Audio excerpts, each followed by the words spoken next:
Turner video. All right, right on, folks. Let's go back to the year 1927.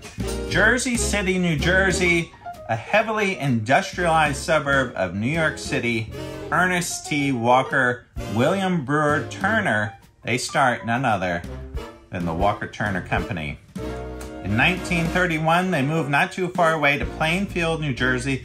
They buy a big space that used to belong to the Bosch Magneto Company. With this new acquired space, now they have lots of elbow room to start manufacturing a whole line of power tools.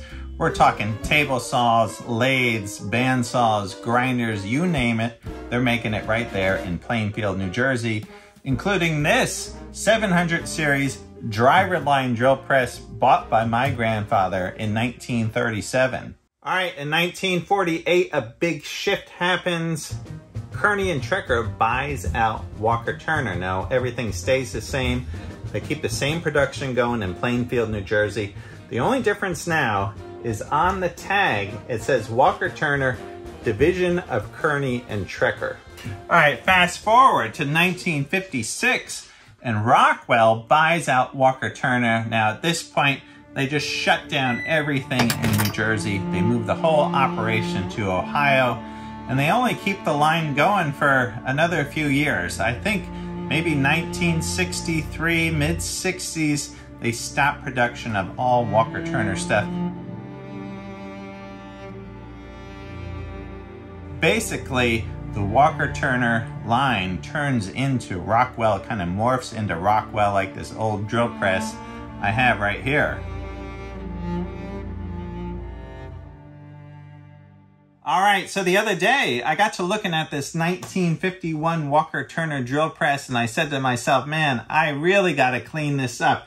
And that is what today's video is going to be about. I'm going to tear this all apart, redo this whole drill press. I'm excited about this project. I think it's going to be really cool. I really have an appreciation for these old Walker Turner tools. Hence, this 700 series right here of my grandfather's, this was the first drill press I ever used. First time I ever chucked up a bit, drilled into some wood or some metal. I just think this thing is an amazing drill press, and the styling of these tools is incredible. You gotta think, in the 1930s, when this production line came out, Art Deco style was at an all-time high. Right there in the heart of New York City, the Empire State Building and all its grand artistic Art Deco style, the beautiful spire on top, the Chrysler Building and all its ornamentation.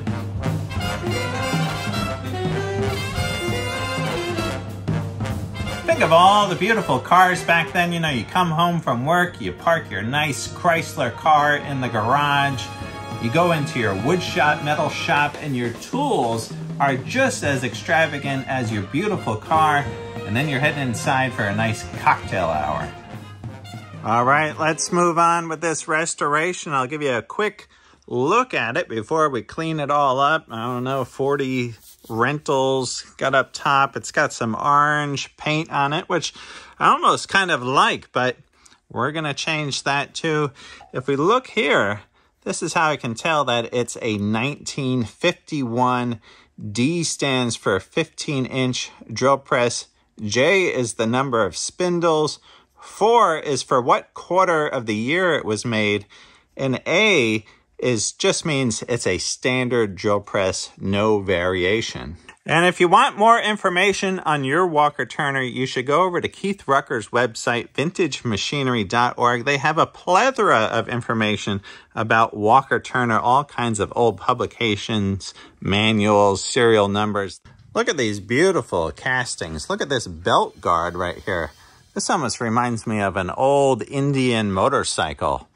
Now, back in the day when you ordered this from Walker Turner, you had to buy this belt guard separate. This was an accessory, as well as this speed reducer. That was a separate item. You also had to buy a motor from them. Now, when you added up all these components, it came out to $190.75. Now, $190.75 back in the day was pretty spendy. I put that into an inflation calculator, and that comes out to $2,456.21. So this is not a cheap tool to acquire.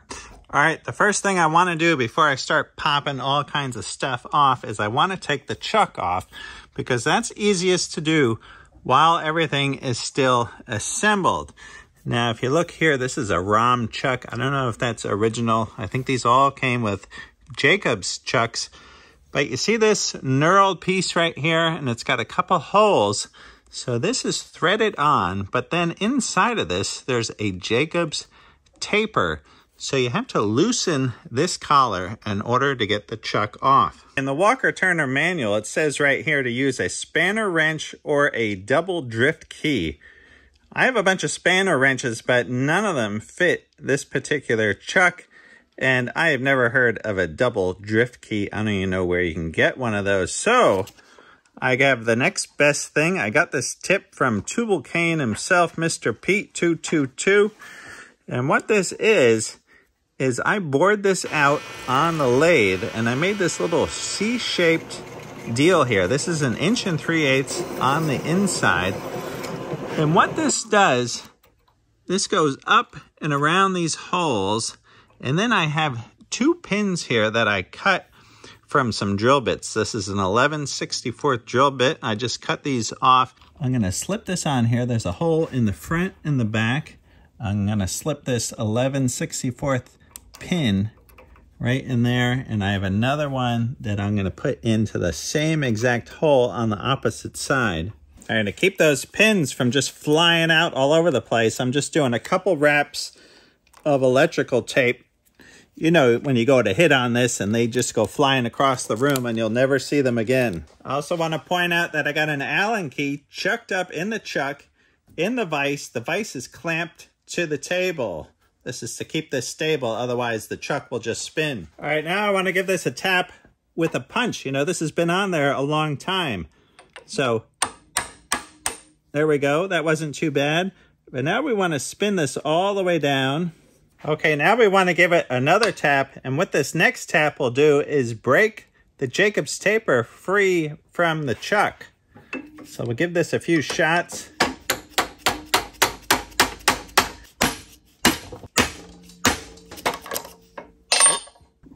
All right, so there is our Jacobs taper. We got the chuck off. Now we can start taking the rest of the drill press apart.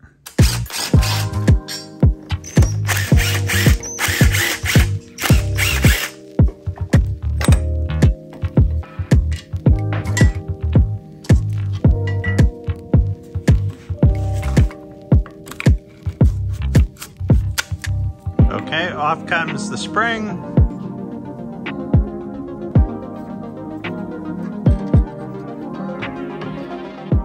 This little screw is for retaining the spring, and you just kind of have to back it out with some pliers.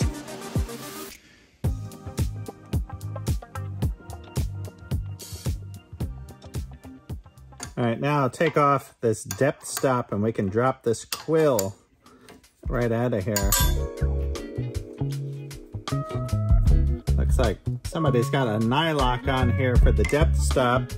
But now we should just be able to drop the quill right out. Here's our Jacobs taper, here's our quill, and our spline shaft. All right, now we can just pull out the feed handle. 3/4 inch box wrench. We'll loosen this up so we can slide the motor forward.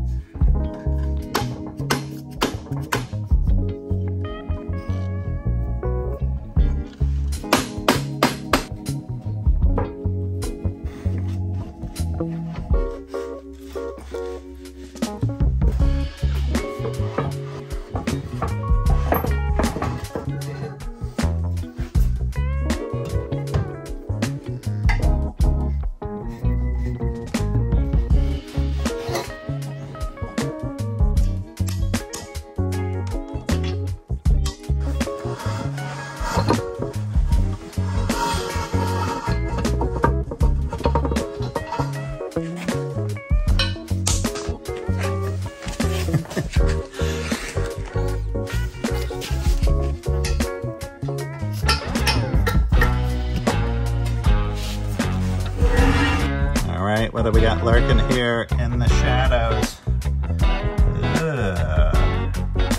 And look in here, look at this rat's nest.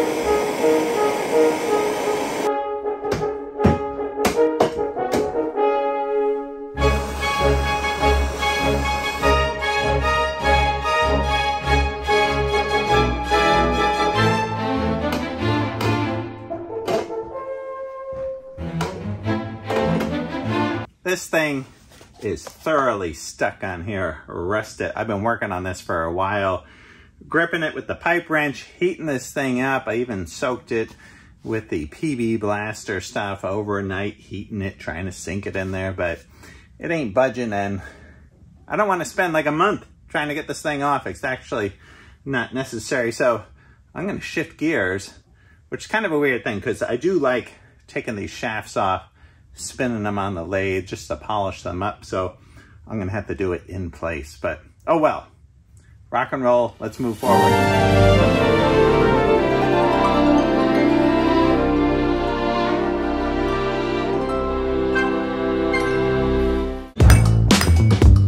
All right, I want to be very careful with these. I know these are pretty fragile. I've had to replace one on another Walker Turner, and that's hard to hunt down parts for these things. White glove treatment here, made in the USA. This just pops apart. We'll clean all this up. Yeah, just pops apart. All right, we might as well pop this all apart too.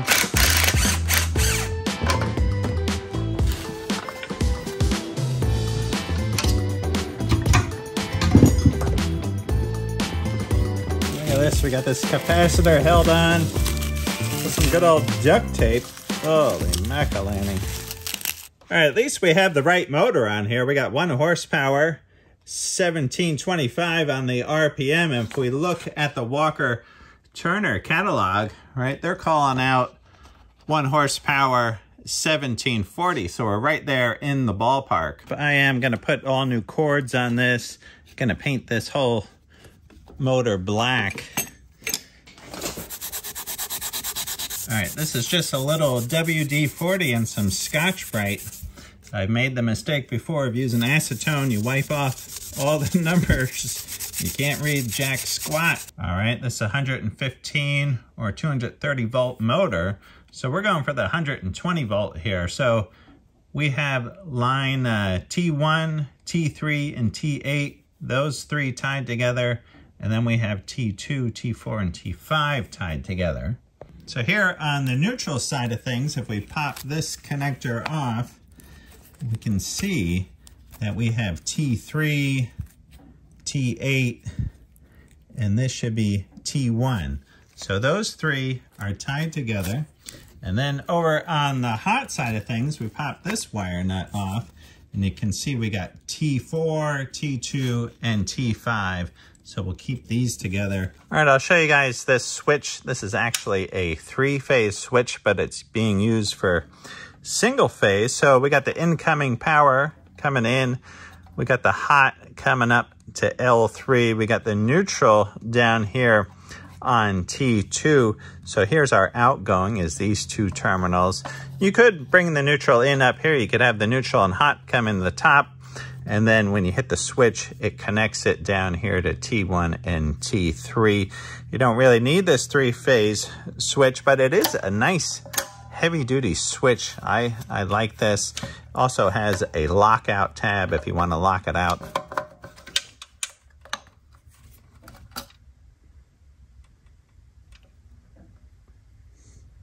Did you see that? I didn't even realize that. I just pulled that right out of the hole. That's not even on there with a screw. That is just shoved in to the hole. That's how this was hooked up. See, that's why it's a good thing. Take this stuff apart. You know, all the vibration in a drill press, this hot wire could just pop right out of there, hit the side of this. All of a sudden, the whole drill press is live. You go to grab to drill something and you can't let go, right? All right. Good thing I'm redoing this. All right, here's how somebody had this plate set up to mount this switch off to the side. So they have studs welded, 4 on this side, 4 on this side. So that's pretty interesting. So somebody went through some effort in order to mount that switch on the side. I think I might keep it.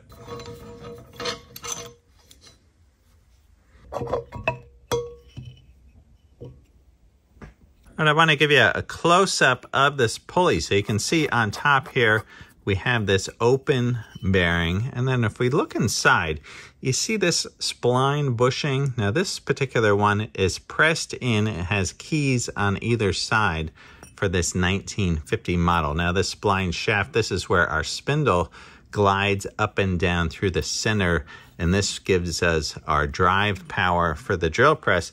But if you look here, I have an old pulley that was broken for the 1937 driver line series. You see this one, all the fins shattered off of the bottom side. But at one point I was thinking, I could press out that spline shaft that's inside, but I quickly found out that they actually cast this into the pulley itself. So I thought that was pretty interesting. You can't just push this out and put this into a new pulley. It's actually cast right inside there. Pretty wild. Think what those guys were doing there in the Walker Turner factory back in the 30s. All right, here is the bottom bearing for that pulley. And I tapped this out with an aluminum rod from the bottom just to push this up. It's not in there too tight. Sometimes you can just pull this and it comes right out.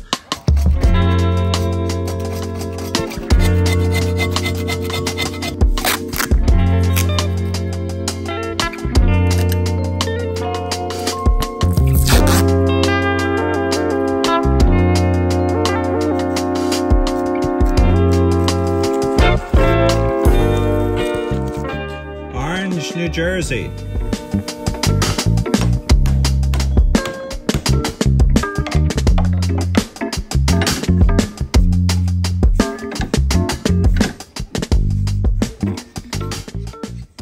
Let's take a close look at the spindle here. So here's our gears. I just pulled the handle off of that. But now I want to disassemble this. Here is a couple set screws here on the top. And hopefully we can get this off.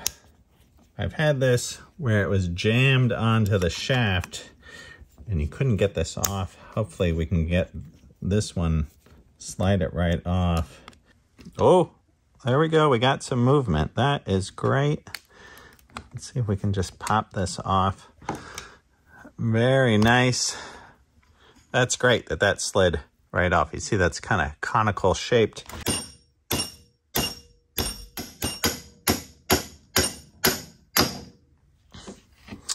All right, there's our spindle with the spline shaft, and here is our little collar for the removal of the chuck down here by our Jacobs taper. So everything seems to be looking pretty good. We'll get this nice and cleaned up. Let's look at the quill here. See, we got a bottom bearing, we got the top bearing. I don't have replacement bearings, so I'm just going to clean these out as best I can and reassemble this.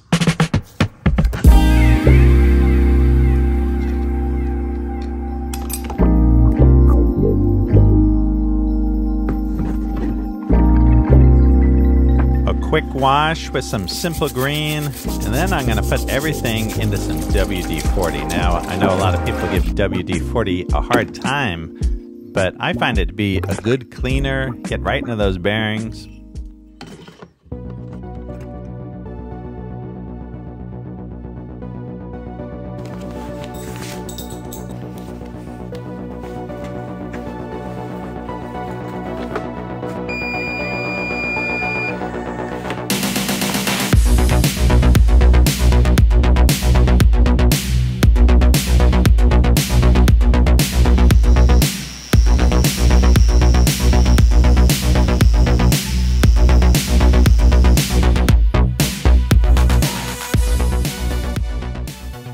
right, I'm making quick work of this with these wire wheels. Now another option is to bring this and get it sandblasted. A lot of times if you go to a shop that does powder coating, they can sandblast these parts real quick for you, or you can rent a sandblaster, or maybe you own one. But this is what I got to remove this paint and all the dirt and dust and grime. So I'm just going with the wire wheel, and then I'll clean all these parts up with some acetone.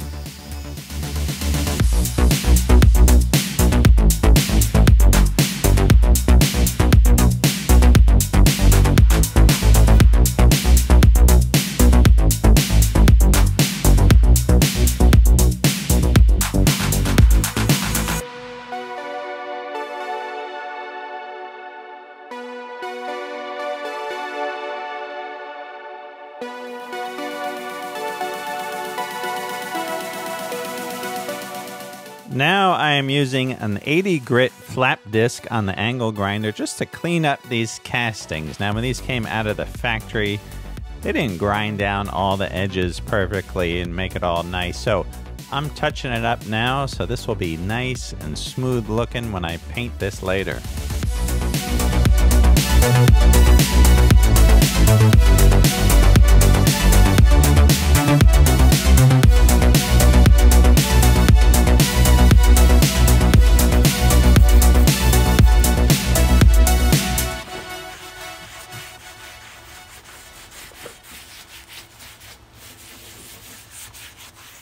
Check out this old 4-spindle production table from Walker Turner. You can see the production table with no holes. It has a coolant trough.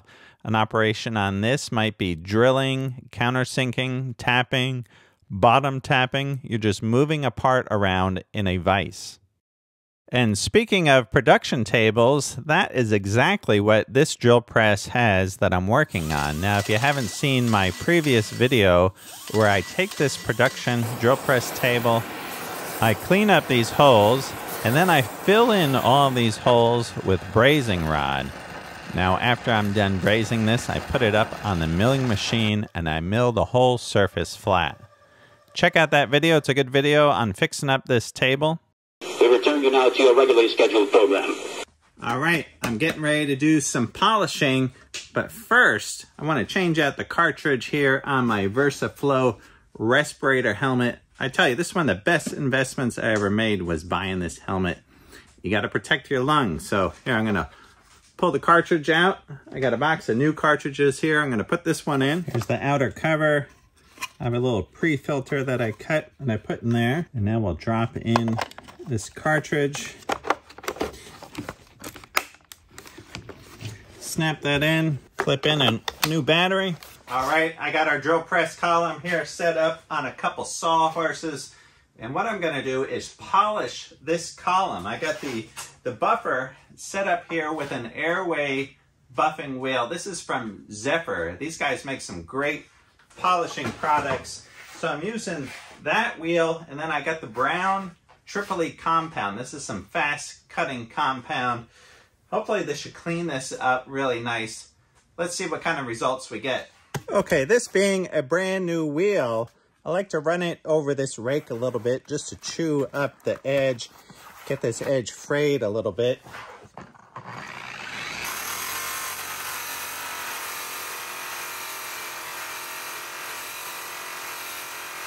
Okay, see how that fluffed up the edge a little bit? That's what you want. Having a little rake like this is good for also just cleaning out the compound every so often, just to clean up the wheel before you put new compound on.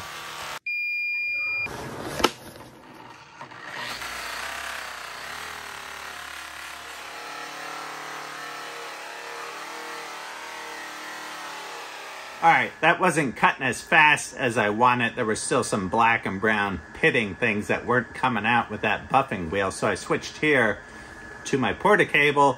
This has the Scotch-Brite on it. I think this will take out what I need it to do, and then we'll switch back to the Zephyr buffing wheel, get this thing up to a nice shine.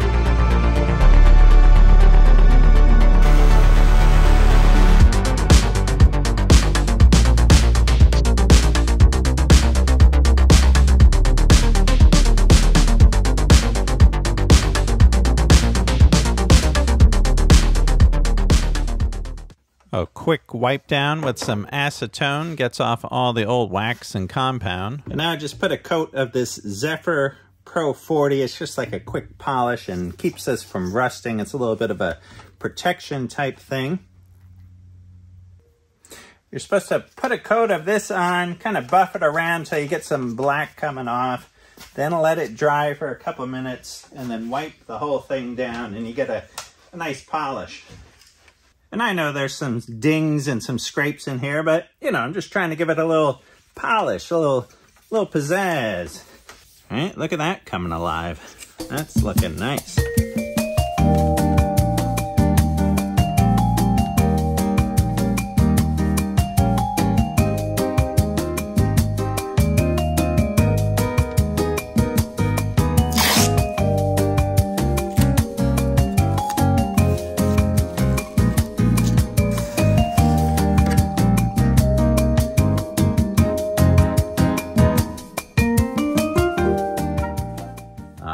I'm putting on a nice coat of primer here, some oil primer. This is kind of a throwback, you know, to like the days when my grandfather would paint things. He would paint everything with the oil paint, put it on with the brush. I kind of like this old brush look. You know, I could do this with spray paint.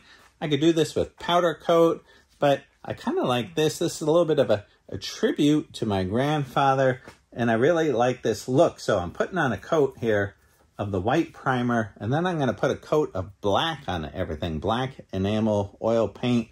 I think it's going to look deluxe with that shiny column. You know, that haze gray, that's all right. That's good for a Navy ship or a Bridgeport mill. You know, what am I trying to hide out in the fog on a Navy ship? All right, enough of that. Let's get a coat of this on. Then the next day I'll put a coat of black on everything.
Time to bring these out of the depths of the WD-40. I've had these soaking in here for quite a few days.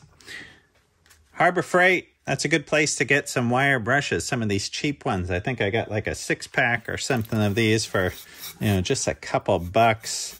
But these are great for cleaning out the inside. I've just been soaking these bearings, and those are feeling a lot better. Feel nice and clean inside there. Getting all that junk out of there. With this quill, I'm just trying to be really gentle. Not going to run this on any kind of wire brush or wire wheel. Just going to use a little bit of light Scotch-Brite just to polish this up, get it nice and smooth.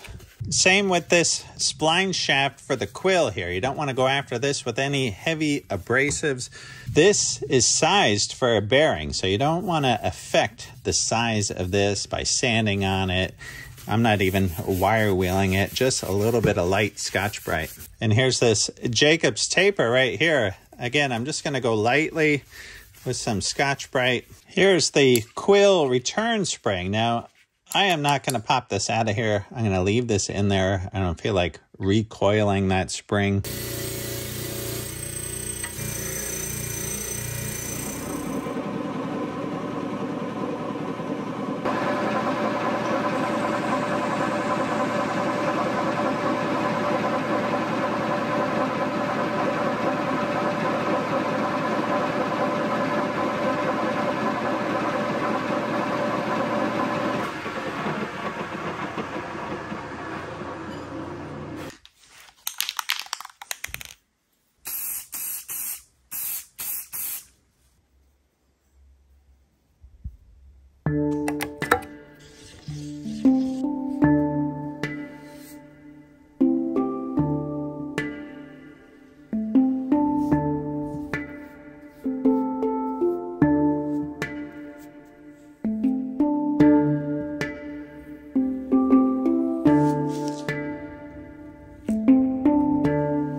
Yep, today is the day. Time to pull off all this masking tape, get out the lubricants, start putting this all back together. It's an exciting day. What do you think of the black? I think it is looking pretty sharp, and when I peel this tape off, I think this is gonna look pretty deluxe.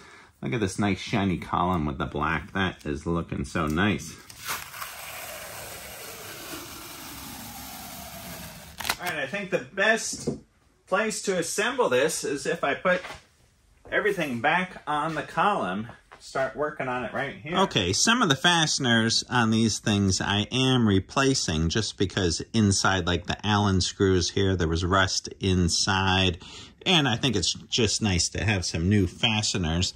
Now, I do like to keep a lot of things in stock here in my shop. I have a lot of fasteners here, anything from 440 up to around 3/4.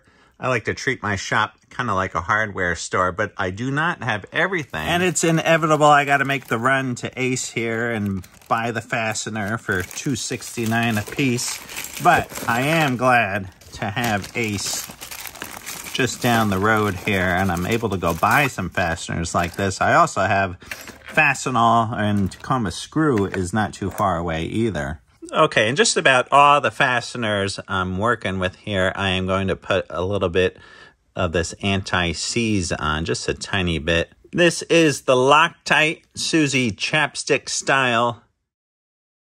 Okay, and for any metal to metal type contact here, or if it's bare metal, I'm going old school. Everything's gonna get some whey oil. Here is the whey oil that I got here. This is the Mobile Vactra Oil number 2 whey oil. Just a tiny bit. Let me get the fingers in there. Spread this around. All right, here we go. Oh, wait.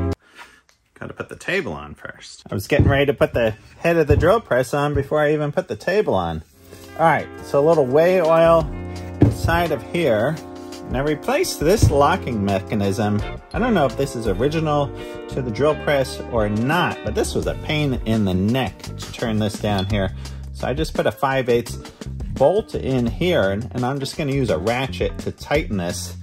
Now this also gets this little block that goes right inside here. I'm gonna put a drop of oil on it, rub this all around, and then this drops right into that spot.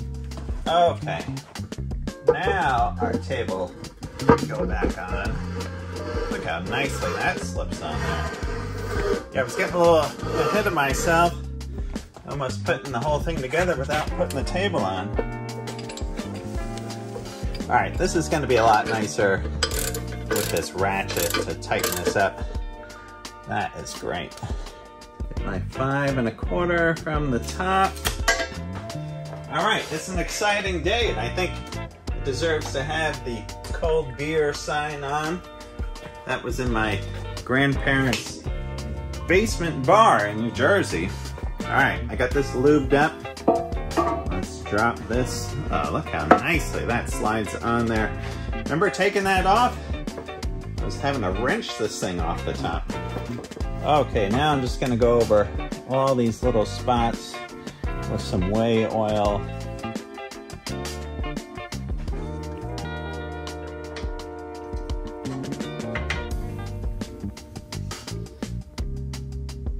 All right, some of these threaded holes, I'm just gonna run a tap in here just to make sure these are nice and cleaned out.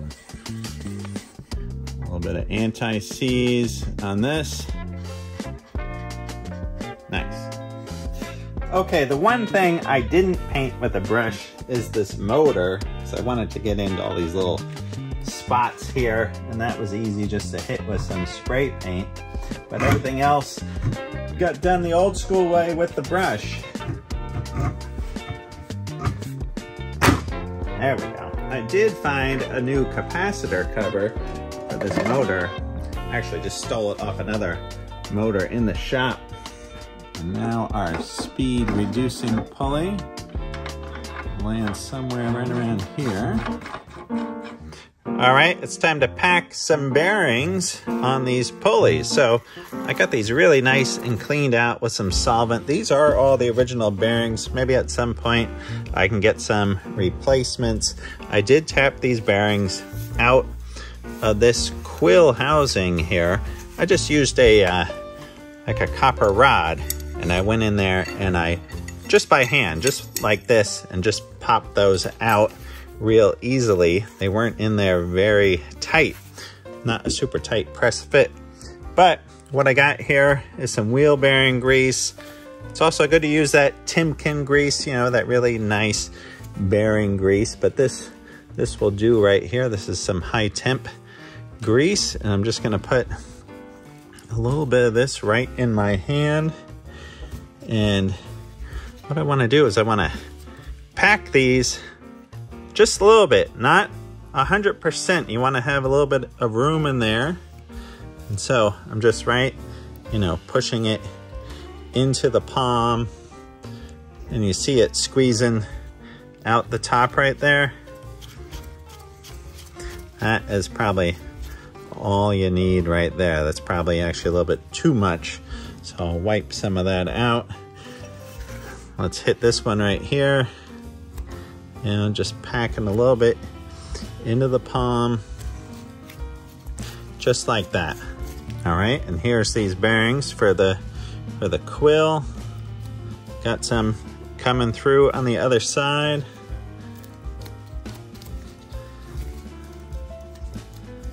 All right, there's all our bearings cleaned up and ready to roll.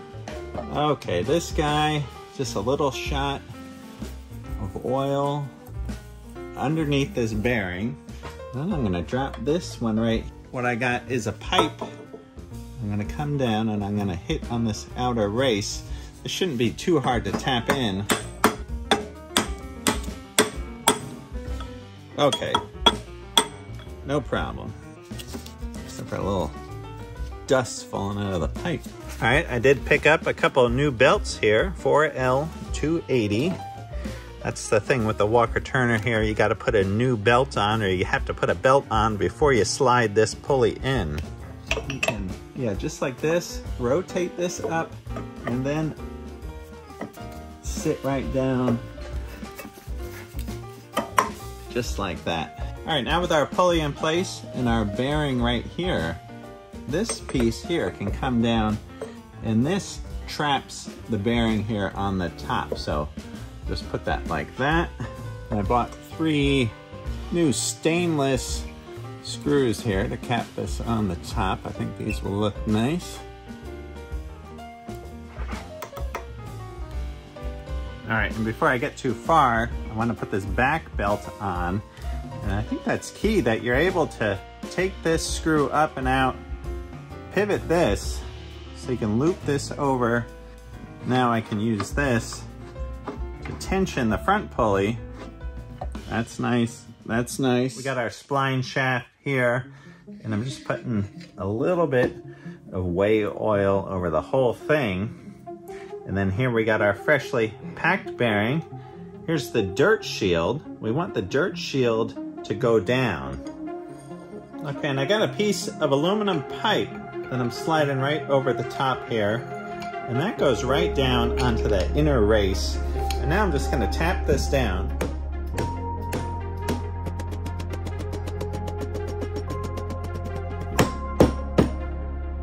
There we go, that's feeling pretty good. All right, and here's our quill body. These cut teeth are to the top.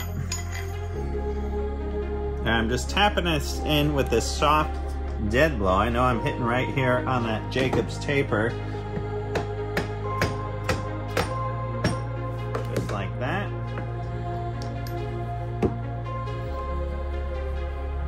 here's our top bearing. We'll slide this on.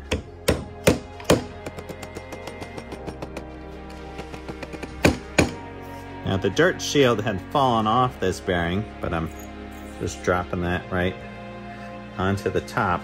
All right, here's our little conical sleeve here that slides right over top. All right, on our quill, we're just putting a little bit of the Vectra 2, the whey oil. And then right here on these teeth, I'm just putting a little bit of grease right here. Same right here.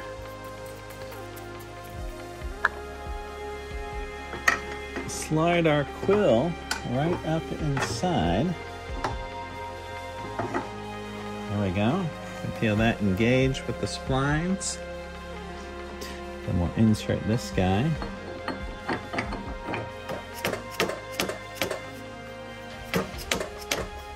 Oh, there we go. All right, and that's why I got these blocks right here so I can set that right down like that. I say one of the great things about these Walker Turners is this quill lock. It's a really nice lock. Unlike all these new drill presses, the quill lock is absolutely awful. So we got that there.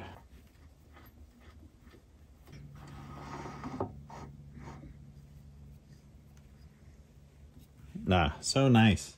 Okay, I just spread apart this depth stop ring so I can just slide this easily over. Okay, for our return spring, you see there's a little slot right there, if that will focus in. And then we have our pin right here. So I'm gonna put this on here, and then I gotta kind of manipulate this. Yeah, just like that. You can kind of see barely. See how that pin right there is captured by the slot? Okay, with that captured, now we can take this, and this has this little pin that sticks out, and we rotate this. That will actually stay right there, but we can rotate this and start putting pressure on that spring. There's not much return pressure, so we gotta spin this until we feel we have adequate. That might be good right there. I'll put the handle on and see how that feels. Let's see if we can tap in this little piece of key stock.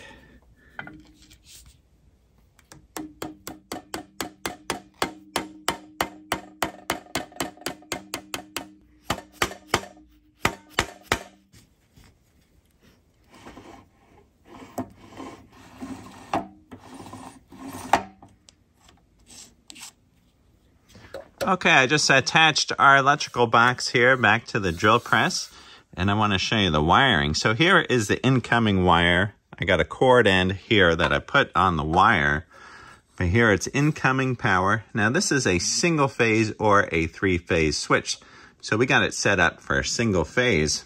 So here's our neutral coming into L1. Here's our hot coming into L3.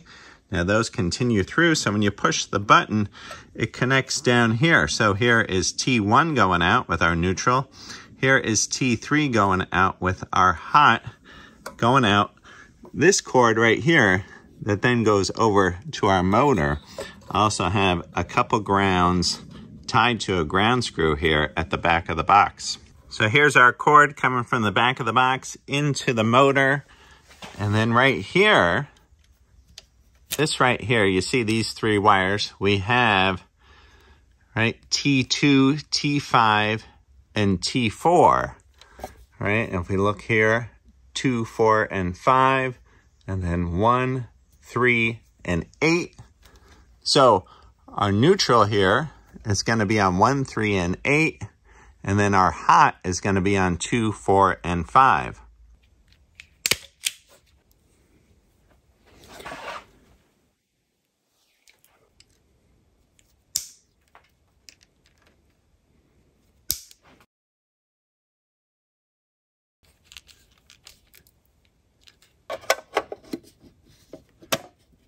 All right, let's give it a shot. You never know. Moment of truth here. If you got everything hooked up right. All right, 1, 2. That's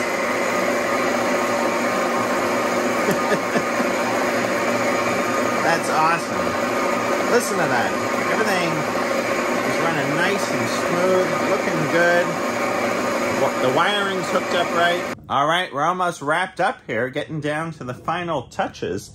But there's one thing I want to take care of. There's no knurled nut here. If you remember, there was a nut on here. It was like a nylock. You couldn't even turn it. You needed a wrench. So I think it's time to go over to the lathe and make a couple knurled nuts. Knurled nuts.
Let's see how we did there. These look pretty sharp.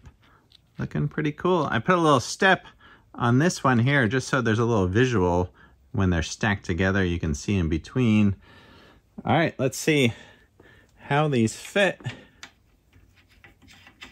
Look at that, spinning so nice on there. All right.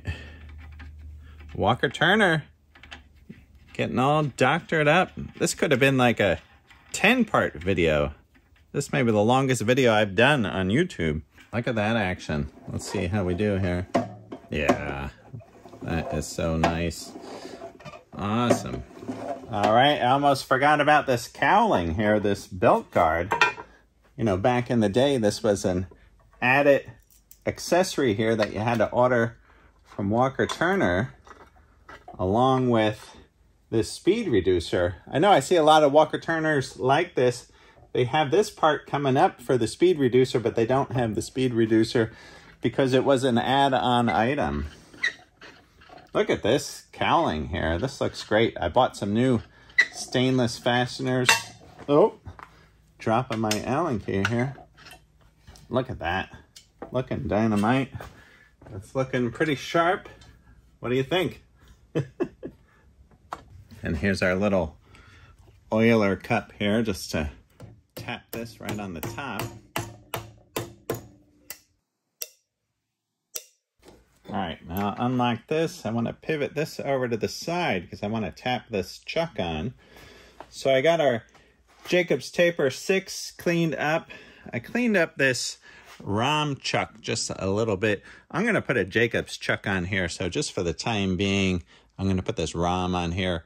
I'm going to figure out how to get this ROM chuck apart. If any of you guys have taken apart a ROM chuck like this, I'm not sure if it's just like a Jacobs chuck. I don't think this just slides off in a arbor press. All right, so got these surfaces nice and clean. So I'm just going to slide this up. I got our collar screwed all the way to the top. Just gonna give this a shot with a soft dead blow. Just like that. I think we're good to go. Rotate this back. Look at that. Isn't that so nice now that everything is moving nice and smooth? You can pivot this around.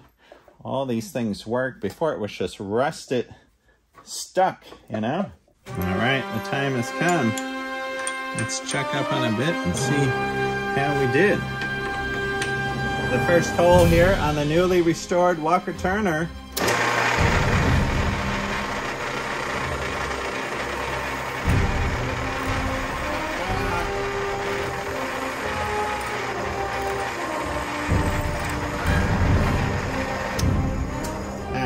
That is great. That is so nice. That is running so smooth. All right, right on the 1951 Walker Turner. We are calling this project done. To quote Scout Crafter, you know, he does a lot of restorations. And I tell you, when you do a restoration like this and you finish it and it's looking like this, it just feels so good. You know, I poured a lot of love and attention and time into this, and it just feels great to do a project like this in the shop and have it turn out like this. And now I got a great tool to use.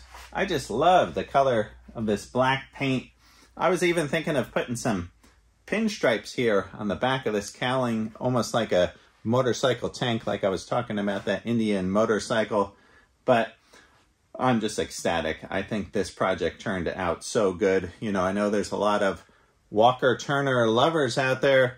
Joe's shop, he's got some really nice Walker Turners. Mr. Pete, he's got a Walker Turner drill press that he loves. He's always talking about, you know, how deluxe the Walker Turner tools are. All right, I hope you guys enjoyed this video. I had a great time making it. This video was a lot of work, and I had a lot of fun. All right, I will see you guys soon. I hope you guys are doing great. And if you have a Walker Turner tool in your shop, put a comment in the comments section. Tell me what kind of Walker Turner tool you have. Maybe you got a drill press, maybe you got a table saw, a shaper, who knows? Drop it in the comments. I'd like to know what kind of Walker Turner tools are still out there. All right, right on.